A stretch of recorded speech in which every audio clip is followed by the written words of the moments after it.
Here sits the Riso Easy 391 digital duplicator, destined for a life of corporate servitude, churning out drab documents. But looks can be deceiving. This is the story of how a printer transcended its initial design to spark a creative movement across the world.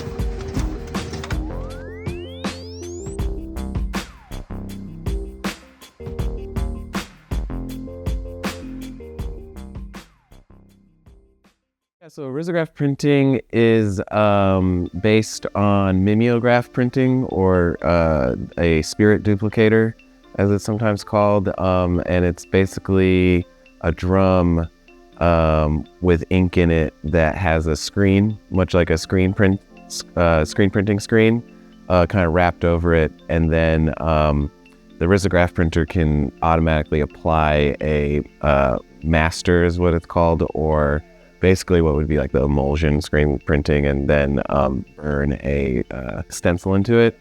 And then through that, the ink is pressed through the stencil and applied to the paper, all in one kind of motion as it rolls across the paper. And so it can be very fast and efficient. I definitely feel like there's a big pull to it, as its cost efficiency allows for a lot of artists to become self-publishers and make editions and posters and prints that would be a bit more expensive elsewhere.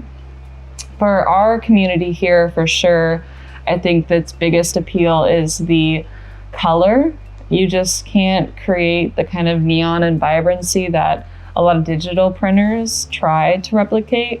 As someone who has tried to digitize like a color chart from Riso to digital printing, it is very unlikely that the color match even compares in digital space. The colors that are available, such as the neons and metallics and like white and stuff like that, are, I think, kind of second to none in terms of commercial printing, because they're an oil-based and just look really nice and vibrant on the page, and don't and have a very, I guess I should say, a very specific look compared to other forms of commercial printing like digital or offset litho or something.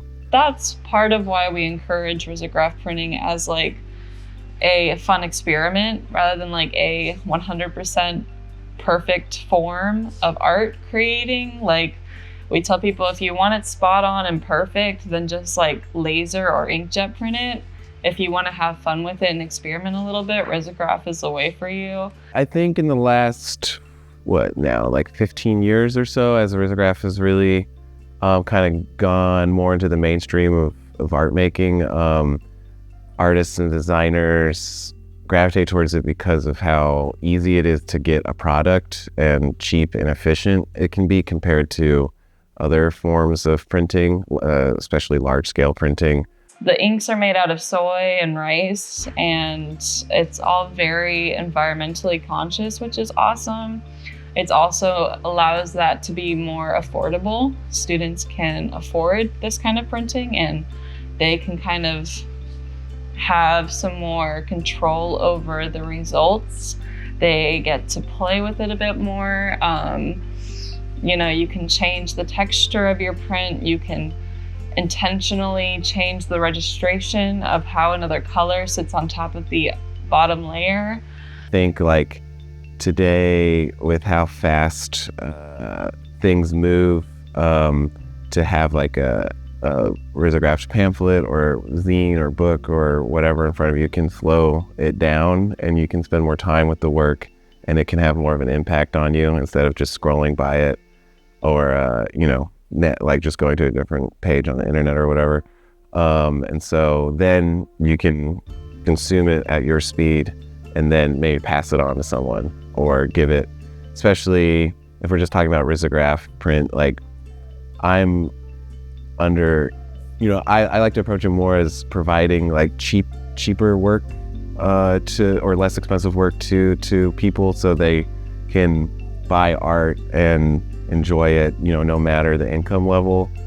One $25,000 screen print is really nice, but like, what if you have like $250, $10 risograph prints, like then more people can enjoy it and it can have more effect on people.